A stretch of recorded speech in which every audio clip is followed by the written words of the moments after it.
সার্বিক মূল্যস্ফীতি কমলেও মাছ ও চালের বাড়তি দামে ভুগছে সাধারণ মানুষ। পরিকল্পনা কমিশনের তথ্য বলছে, খাদ্য মূল্যস্ফীতিতে ৮৩% বেশি অবদান রাখছে এই দুটি পণ্যের বাড়তি দাম। এই পরিস্থিতি নিয়ন্ত্রণে বাজার ব্যবস্থাপনা, সরবরাহ শৃঙ্খলা এবং মজুতদারির বিরুদ্ধে সরকারকে কঠোর হওয়ার আহ্বান কৃষি বিশেষজ্ঞদের। বান্ডেল থাকলে প্রতি সেনমানিতে টাকা বাঁচবে। বিকাশ সেনমানি বান্ডেল কিনে জিতুন প্রতি লেনদেনে। মূল্যস্ফীতির চাপে একজন নিম্নবিত্তের আয়ের প্রায় পুরোটাই সংসার চালাতে খরচ হয়ে যাচ্ছে। বিবিএস এর তথ্য মতে চলতি অর্থবছরের জুলাই মাসে দেশে মূল্যস্ফীতির হার ৮.৫৫%, আর খাদ্য মূল্যস্ফীতি ৭.৫৬%। সাধারণ অর্থনীতি বিভাগ জিইডির মতে খাদ্যমূল্যে প্রধান চালক হিসেবে কাজ করছে ভাত ও মাছ, যার অবদান ৮৩% বেশি। অর্থাৎ খাদ্য খাতে ভোক্তাদের প্রতি ১০০ টাকার ৮৩ টাকার বেশি খরচ হচ্ছে শুধু চাল ও মাছ কিনতেই।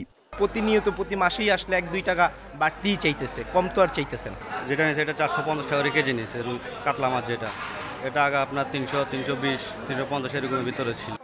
জিইডির মতে খাদ্য মূল্যস্ফীতিতে ভাতের প্রভাব ৫০%-এর বেশি। অন্যদিকে মাছের ক্ষেত্রে তা ৩২.৩৭%, যার মধ্যে শুধু ইলিশের প্রভাব ১৫.৮৮%। এদিকে রাজধানীর বাজার ঘুরে দেখা গেছে একই চিত্র। এক বছরে সব ধরনের চালের দাম বেড়েছে প্রায় ১৬%। বাড়তি মাছ, মাংস সহ অন্যান্য পণ্যের দামও।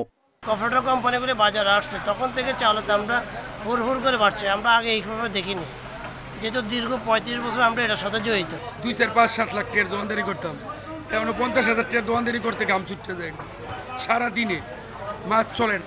কৃষিবিদরা বলছেন, বাজার মনিটরিংয়ে সরকারি কার্যক্রম নেই বললেই চলে। ভরা মৌসুমেও ভালো ফলন হলেও পণ্যের বাড়তি দাম নিচ্ছেন ব্যবসায়ীরা। ভরা মৌসুম, এখন বড় মৌসুম, এখন চালের দাম বাড়বে কেন? এখন তো চালের কোনো ক্রাইসিস নেই, কোনো আমদানি করা প্রয়োজন হচ্ছে না, তারপরে চালের দাম বেশি কেন? সুতরাং বাজার ব্যবস্থাপনা সরকার একেবারেই দুর্বল। এখানে মনিটরিং এর কোনো ব্যবস্থা নেই, নিয়ন্ত্রণের কোনো ব্যবস্থা নেই। বিশেষজ্ঞদের মতে বাজার ব্যবস্থাপনা নিয়ন্ত্রণের পাশাপাশি সিন্ডিকেটের বিরুদ্ধে কঠোর ব্যবস্থা না নিলে এই চাপ সামলানো কঠিন হবে। Amirul Islam, independent news, Dhaka.